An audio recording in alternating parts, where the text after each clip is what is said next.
बर्तमान आमर पंचम पर्याय निर्वाचन जो 20 तारीख दिन आसंता काली अच्छी तापर आमर प्रस्तुति पर्व आरंभ हो जाइए।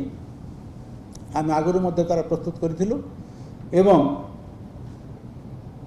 यही निर्वाचन परिप्रेक्षी में केतरा स्थान में प्राक निर्वाचन हिंसा देखा मिली।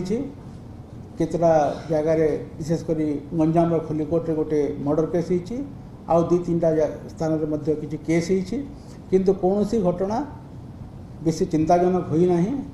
खलिकोट घटना को आम गंभीरता सहित ग्रहण करें एसआईटी गठन होती।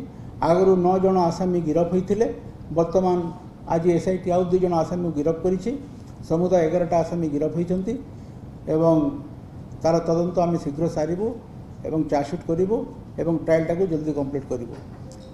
आम आपण मैंने जानते आमर additional DG headquarter Shri Radhakrishna Sharma Sethi camp कर छत्रपुर में एवं परिस्थिति पर तीक्ष्ण नजर रखी। बाकी अन्य स्थान में कौटी क्या माँ छोट मोट गंडगोल किंतु परिस्थिति कौन सी उद्वेजनक होना।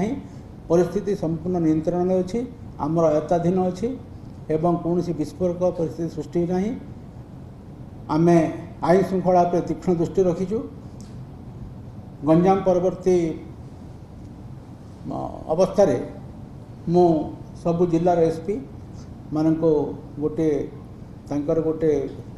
वर्चुअल कॉन्फ्रेंस नहीं कि समस्त कड़ा तागिद कली जे कौन सी प्रकार प्राक एवं निर्वाचनी हिंसा आम बर्दाश्त करूनी।